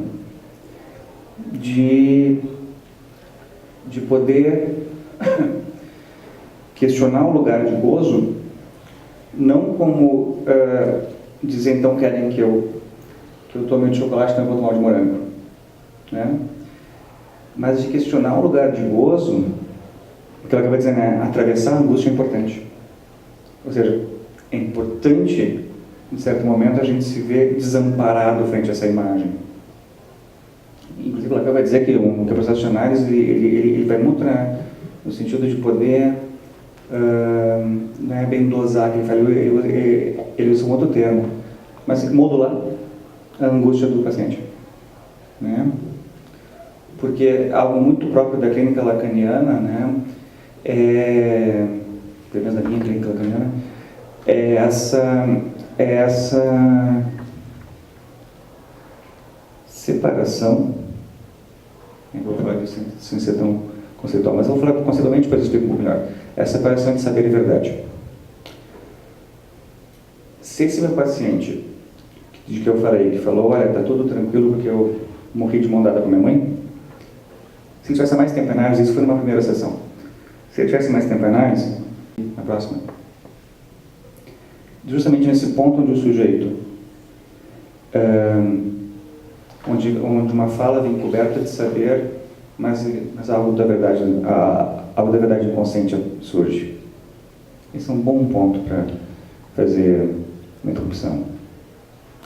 Algo pelo que ela foi tão criticada, né?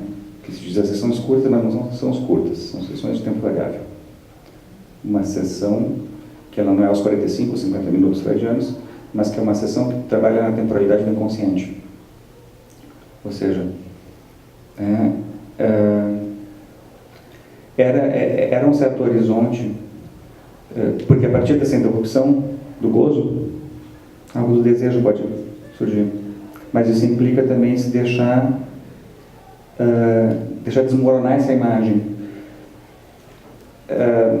Aquela coisa assim, olha que interessante o que tu falou aqui. Não, mas deixa eu só terminar de falar o que eu estou falando. Não, mas vamos seguir por esse outro caminho aqui. Olha que interessante essa fala aqui. Ou seja, né, de desconstruir essa imagem do sentido. Isso é propriamente da clínica lacaniana, né? Mas não terminei de contar a história. Vamos seguir por essa parte, né? Tu falou isso, mas foi só um erro de linguagem. Mas vamos dar lugar para esse erro de linguagem, vamos ver o que ele tem para dizer. Vamos abrir essa outra cena, né? Essa é uma intervenção típica lacaniana, né? Pelo menos da minha clínica. Que tem a ver com essa desconstrução da imagem, né? Eu estou me olhando no espelho o tempo inteiro, me reencontrando, né? E o Orkut pergunta quem é você, e o Facebook o que você está fazendo, né? Ou seja, esse prestar contas da imagem o tempo inteiro, e aí a minha fala, né? O significante, a palavra, ela é uma rachadura na imagem. E poder encontrar alguém que escuta isso que tu falou, mas foi só um erro. Justamente aí onde Freud entrava, né? Nos restos, né? Aí onde tu tropeçou, vamos seguir por aí. Talvez aí tem uma coisa... Porque daí tá o campo da criatividade. Um tema até importante para os winnicottianos, né? E é interessantíssimo mesmo. Aí estava o campo da criação. Mas eu não esperava falar disso. É aí que a gente tem que seguir. Né? No final desse seminário, Lacan fala uma coisa muito bonita, que ele fala da análise como uma aventura. Uma aventura, né? Ou seja, é interessante quando chega no momento da análise em que tu vai lá, deita no divã, tu não faz a menor ideia do que tu vai falar. Às vezes os pacientes falam, né? Não faz a menor ideia do que falar. Costumam ser as melhores sessões. Né? Porque daí tem que inventar, tem que te construir. Tu está olhando para esse louvo a Deus, não está vendo imagem nenhuma, então tu vai construir algo aí. Por isso que eu quero falar dessa modulação, né, de que para aceder ao desejo é preciso atravessar a palavra que usa, né, atravessar a angústia, na medida de poder me desalienar dessa imagem que me dava um lugar garantido. A gente tem aí, e aí relacionando com a questão do que incomodava tanto em Lacan, acho que a gente tem uma postura especialmente diferente da de Freud com relação a algumas coisas, tá? Uma delas, fundamental do meu ponto de vista, é essa relação entre saber e verdade. A hipótese freudiana, como a hipótese do cientista que Freud era, do positivista que Freud era, é de que toda a verdade pode se transformar num saber. Tanto que a primeira definição de cura para Freud era Voes Vagas, ou Liefwerden, né? Onde era o isso, o eu dever de vir. Uma aposta na racionalidade. Se eu torno, nós temos que tornar consciente o que é inconsciente. Essa é a primeira definição de cura para Freud. Que na medida que eu torno consciente o que é inconsciente, eu me curo. Isso fracassou para Freud, né? Tanto que em 1920, lá na Mais é Possível Prazer, ele vai rever isso, e eu acho, no Construções e Análises, em 38, ele vai rever completamente isso e nos deixa um legado super importante aí. Mas era essa hipótese que a verdade, o sujeito, ela pode toda se transformar num saber. Então, de que existiria uma certa possibilidade de transparência do sujeito com relação a si mesmo. Justamente a equação de Lacan era o contrário dessa. Na verdade, olha, justamente aquilo que nos garante um lugar de subjetividade é que nunca o saber vai dar conta da verdade. E justamente a intervenção lacaniana ela parte da pressuposição de fazer uma ruptura de saber a verdade. Porque eu sou assim. E ele comete um ato falho. Vamos pensar nesse. Nada a ver com essa outra cena. Está falando de uma outra coisa, né? Tem que fazer uma linha vaga assim. Um comentário bem rápido, assim, sem microfone, sobre o que estava falando. Eu devo ter ouvido uma frase em inglês, mas dizia assim, sobre Freud, eu falo assim, disse assim, que Freud vai a Paris, estudar com Charcot, e volta nos contando da vida romântica das técnicas. E eu acho que o que incomoda um pouco também, além de tudo que tu disseste, é uma pergunta do Lacan que ele diz em italiano, a que vuoi? O que tu queres? Essa pergunta que o Lacan faz, eu acho que está toda a obra dele. Sim. Nem o Freud, não, o que é um mistério? Sim. Não é o que uma mulher quer, mas o que ele está dizendo para nós. Eu não sei se eu posso antes retomar aquela questão do psicótico, né? Eu deixei o da Amanda também de suspenso, mas a gente não passa junto, tá? É isso que eu... Estou tão preso, né? Sim, questão psicológica, né? Sabe, é um campo grande. Por vários motivos. Um deles porque eu não compactuo muito com a lógica tradicional lacaniana diagnóstica, tá? Não no sentido de que eu desconheça ela, no sentido assim, de que ela tenha relevância clínica, ou melhor, no sentido de que ela tenha eficácia clínica, mas no sentido de que eu acho que clinicamente a gente pode incorrer num risco bem grande. Eu não estou dizendo que não existe psicose, não existe nada disso. Estou me preocupando mais com a posição discursiva dos analistas, tá?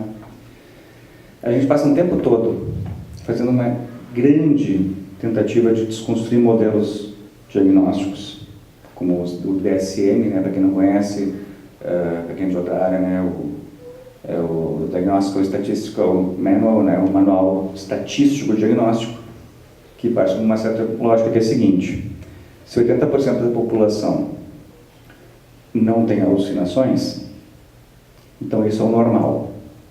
Os 20% que caem fora disso são os patológicos. É um diagnóstico estatístico. Tá? A lógica disso é facilmente desconstruída. Eu posso dizer que, como aqui nós estamos, a maior parte de vocês está na esquerda do auditório, a menor parte na direita, eu vou dizer então que os normais estão à esquerda, os psicopatologizados à direita. Estatística.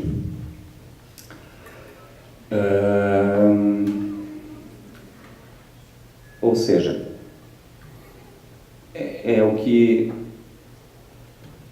faz quando eu chego nos consultórios, tem gente dizendo: olha, eu estou aqui porque eu sou bipolar. E aí o Alfredo de Jerusalém diz que ele conta uma história, bom, o paciente chega e diz: eu estou aqui porque eu sou border, né? E ele, bom, eu sou o Alfredo. Né? Ou seja,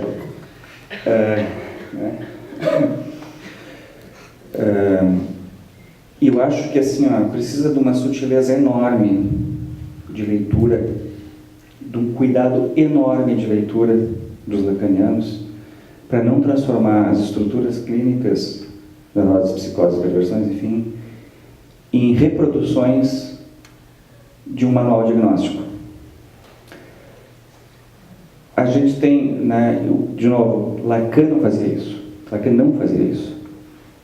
Por isso que eu falei que eu também não gosto dos lacanianos. Mas muito lacaniano faz isso. De dizer assim: bom, se trata de uma neurose, então eu vou tratar assim, assim, assim, assim, assim. Se trata de uma histérica, então eu vou tratar assim, assim, assim, assim, assim, assim. Como se tivesse protocolos.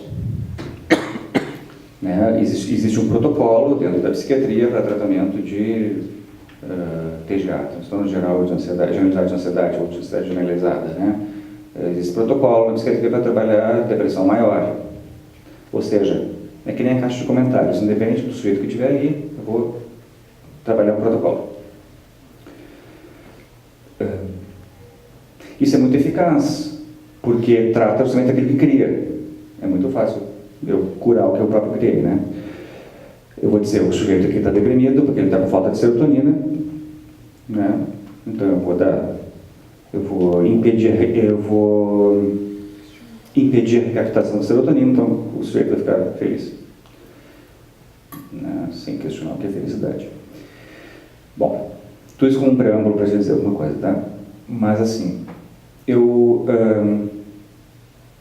então eu acho que o Freud também nos dá uma boa dica de como trabalhar isso num texto que ele diz. Ele não toma como um texto técnico, mas eu acho que é um texto mais técnico do Freud, que se chama Moisés de Michelangelo. Não Moisés do monoteísmo lá do final, tá? Que também é um texto bastante técnico, mas lá eu acho que é de 19 esse texto, se não me engano. Moisés de Michelangelo. Porque ali o Freud inaugura um método de interpretação do fragmento. Ele diz assim: bom, vamos entender essa estátua pela forma que a barba está caindo sobre a perna. Vamos entender pela forma que a mão do Moisés está posicionada, não sei o que é. Ele vai falar do fragmento, ele vai falar do traço. Traço é um tema que o Lacan trabalha muito no CNDS também. O traçonário. Do traço. Ou seja, o que é isso? Qual é esse traço que singulariza esse sujeito?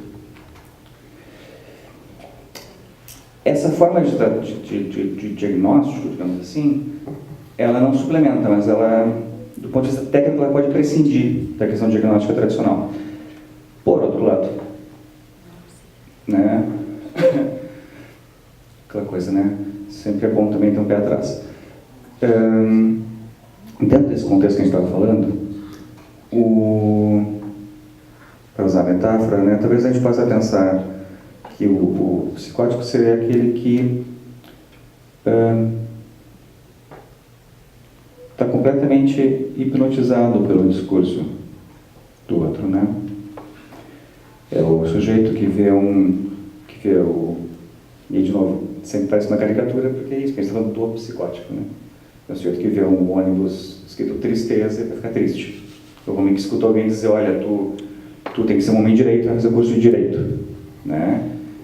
Onde o significante não desliza, onde o significante ele perde sua potência de polissemia. Como é um significante, né? Ele é polissêmico. Aliás, a definição de significante parte da ideia de polissemia de sentidos, né? Do ponto de vista bem clínico, tá? Aí entrando mais na clínica ainda, eu posso dizer o seguinte: se a gente pensa então nesse grande outro que me dá um lugar, tá? O neurótico é aquele, e aí por isso que eu falo que a psicanálise está muito mais bem acolhida nas letras do que na psicologia. O neurótico é aquele que narra a sua história a partir dos pontos onde ele fez resistência ao discurso do outro. Explico. O neurótico é aquele que vai narrar a sua história dizendo assim, olha, pois é, queriam que eu fizesse direito, mas eu fiz música no vestibular. Na neurose, nós nos contamos aquilo que ganha significância na nossa história, relevo na nossa história, que a gente põe como pontos que nós nos identificamos. É interessantíssimo, né? Que nós nos identificamos com aqueles pontos onde nós fizemos resistência a um saber instituído. Estou complexificando um monte, mas é bem mais simples, que é isso assim, né? O neurótico conta a sua história como um processo de rupturas no desejo do outro. Ah, daí eu estava trabalhando em tal coisa, mas eu pensei, não é isso que eu quero na minha vida, eu quero outra coisa. Ou seja, de momentos em que saiu da cena e construiu outra cena. A narrativa discursiva do neurótico, essa pode ser um elemento para diagnóstico diferencial, diagnóstico de psicose, é justamente essa. É um sujeito que pode barrar o desejo do grande outro, como aquela mulher falou para Freud, só cala a boca que eu quero falar. Já a narrativa psicótica em geral, ou um discurso com tom psicótico em geral, ele vem como uma espécie de equação sendo resolvida. Hegelianamente a gente pode dizer que não tem temporalidade. Uma narração como uma equação sendo resolvida. Daí falaram para fazer tal coisa, eu fiz tal coisa, e daí eu vi que tinha uma oferta de emprego na Alemanha, então eu pensei, eu vou para a Alemanha fazer isso. E daí eu passei pelo ônibus, que tristeza, fiquei muito triste com isso, essa colagem o tempo inteiro na voz de comando, essa modulação pela voz de comando, né? Em geral, é uma narrativa sem pontos de ruptura, é uma narrativa em continuidade. Mas nunca se encontra a estrutura pura, né? É aquela crítica que a gente pode fazer com relação ao Piaget, né? O único sujeito que a gente não vê caminhando na rua é o sujeito epistêmico. A gente encontra todo sujeito, menos o epistêmico, caminhando na rua, né? Ou seja, aquele sujeito suposto que está sustentando toda a teoria, ele é justamente o que tu não encontra caminhando na rua. Mas é necessário que seja suposto para fazer a teoria. É necessário. Não é falando da ingenuidade de Piaget, é uma necessidade lógica fazer isso. Assim como é uma necessidade lógica a gente pensar no momento mítico em que, no Totem Tabu, em que o pai detinha o gozo sobre as mulheres, né? Esses primeiros momentos de Freud e Lacan, eles são mais como momentos míticos necessários para a constituição da teoria. Por quê? Porque a gente nunca vai ter acesso ao momento mítico. Porque a gente nunca vai ter acesso aos clientes da linguagem. Né? Então a gente tem que supor. Então, assim, me parece que dentro desse contexto, porque tu vê, né, tu vai ter pessoas que vão perguntar assim, mas existe, aí são bem conceitual, né? Existe angústia psicótica?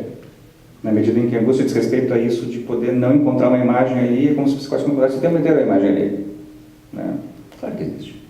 Claro que existe. Né?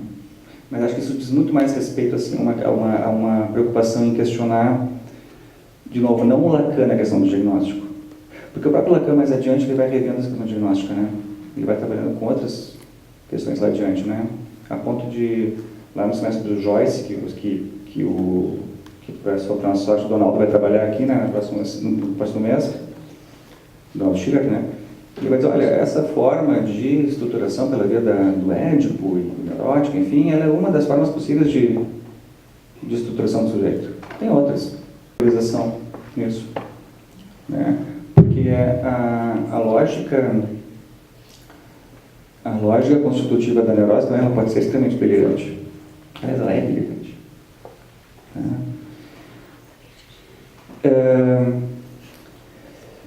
Por essas e por outras, também voltando à questão agora do que incomodava, né? Esse seminário aqui é um seminário muito importante no sentido da vida de Lacan, né? Porque esse foi o último seminário em que o Lacan proferiu como um analista da IPA, a International Psychoanalytic Association. Por quê? Porque como o Lacan começou a trabalhar com essas práticas pouco ortodoxas, especialmente do tempo lógico, que ele chama, que é isso de tu encerrar a sessão não de acordo com o tempo do relógio, né? Mas quando o sujeito está tão imerso no gozo que é importante um corte, para o sujeito poder se perguntar sobre esse lugar de onde estava falando, né? E a gente está falando aqui de uma época em que os analistas achavam que tinham que estar todos com o mesmo terno todo dia, né? Não, tem que ir com o mesmo terno, porque isso garante uma constância e, imagina, eu vou angustiar o meu paciente se aparecer com um terno roxo um dia. É uma fala extremamente narcisista, né? Uma certa suposição de que tu pode causar, né? Que, né? É um pouco que se fala com relação às psicoses, né? Tu não vai fazer uma intervenção simbólica, vai que esse sujeito surta. Ninguém é tão potente nesse ponto. Ou pelo menos vai ser pela tua intervenção, vai ser por um contexto que está ali, que talvez a tua intervenção precipite algo. Não vai ser. Né? A gente não tem uma arma de produzir crises psicóticas, né? Ou melhor, a gente tem, mas o sujeito já tem que estar colocado numa posição bem específica para isso acontecer. Não é porque tu fez uma piada metafórica que o cara, não, então ele vai surtar e vai delirar. Né? E que bom se o sujeito delirasse, porque daí podia pensar em uma cura a partir daí. Mas, então, o cenário 11, tá? Esse que é o 10. A primeira capítulo, a primeira aula, que se chama Excomunhão, que é o Lacan falando sobre esse... Porque o que foi dito para o Lacan? Não, tu pode seguir no quadro da IPA, né, que é a instituição formada pelo Freud, tradicional. Tu pode seguir desde que tu abra mão da tua posição de analista didata. Ou seja, desde que tu não ensine psicanálise. E Lacan diz, bom, então esse é o momento que eu saio de cena, né? Esse momento em que, para mim, está bem assim. E ele faz uma ruptura, né, com a IPA e ele inaugura toda uma outra forma de transmissão. Né, que justamente vai questionar a padronização, enfim, que vai questionar esses lugares. E, aliás, ele vai justamente dizer, né, o lugar do analista é de estar ali onde ele não é esperado. Ali onde ele não é esperado é o lugar do analista. Ou seja, né, e isso acaba promovendo uma ruptura muito grande, né, porque também dentro da IPA também se promove os que são favoráveis lá, que saem junto com ele, né, com a Catherine Milot, né, e isso foi falado por Lacan e para Françoise Dolto também, que é uma psicanalista famosíssima, especialmente de atendimento com crianças, né, a Françoise Dolto também, bom, então eu vou junto com o Lacan nisso aqui. E tu tem o pessoal que fica, né. Então, é um momento muito interessante esse da obra de Lacan, porque esse aqui é o último seminário que ele profere como analista da IPA.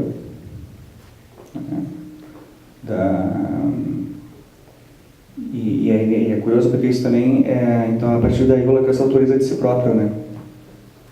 E inclusive questionando o que se trata de uma análise didática, porque se tinha essa separação, também eles têm, né, nos meios mais ortodoxos, né, uma análise didática é aquela que forma analistas, porque Freud fala no tripé, né, que na verdade são 4, né, mas ele fala no tripé de formação do analista, né, o estudo teórico, a análise pessoal e a supervisão clínica.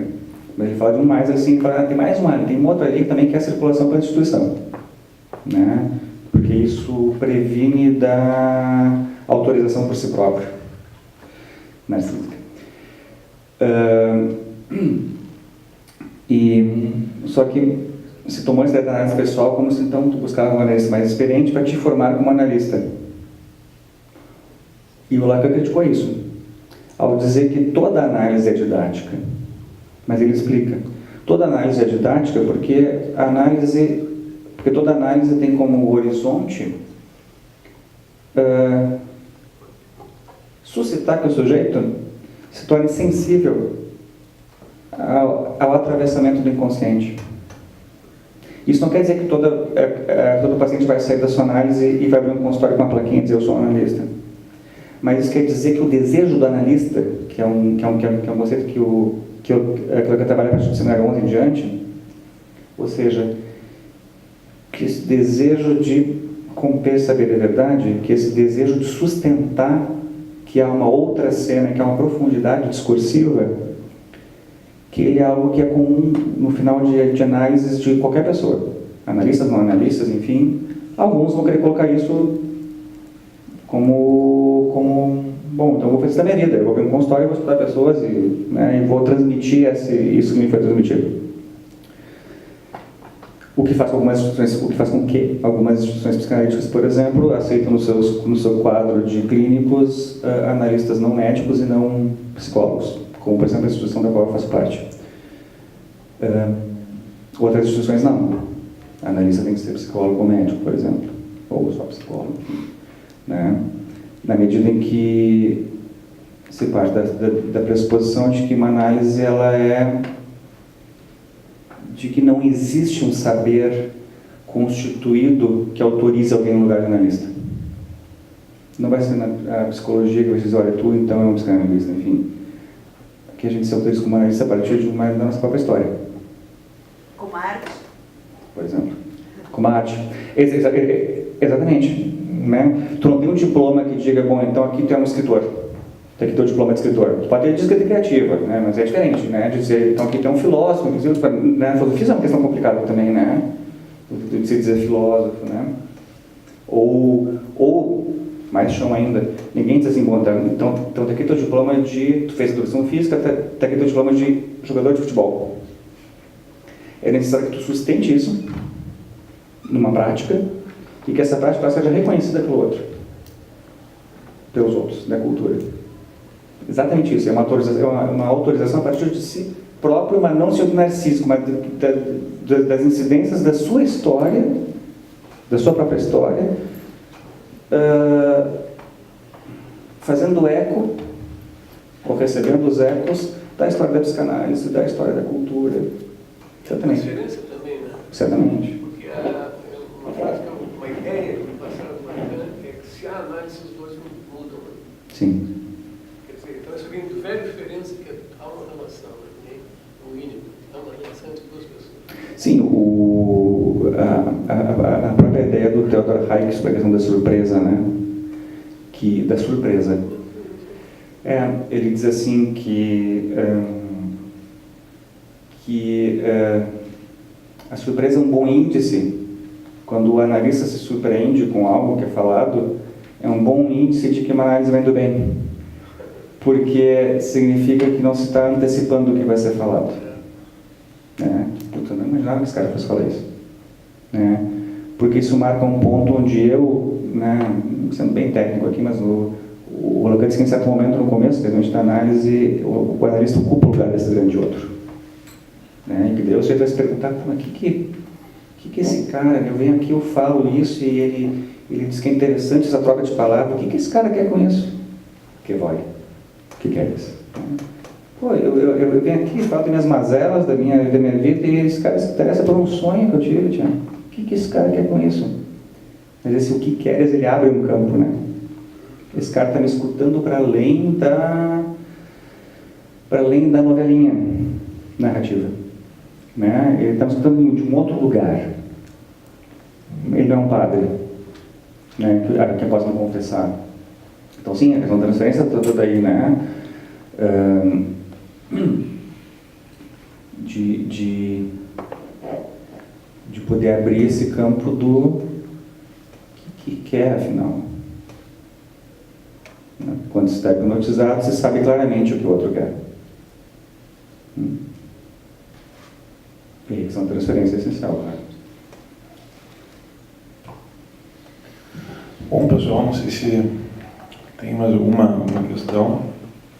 É claro que são muitos temas que foram aparecendo e também com as suas respostas vão nos fazendo pensar, sobretudo nesses novos modelos, enfim, novas formas midiáticas, que de alguma maneira a gente hoje está exposto, né?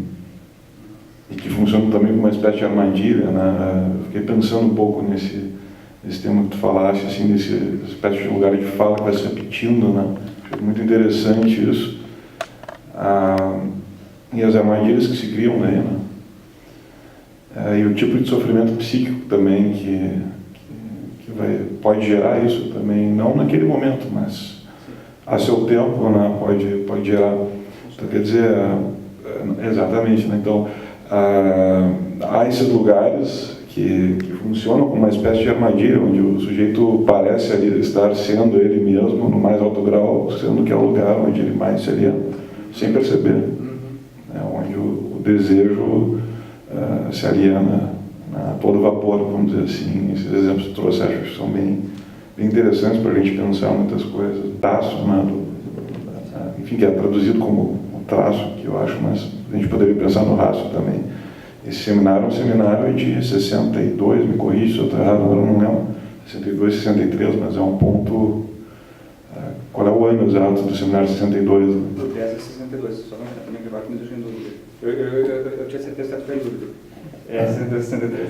Porque também a gente tem a figura nesse período já do Derrida já em posição de leitura de Freud, mesmo do próprio Lacan.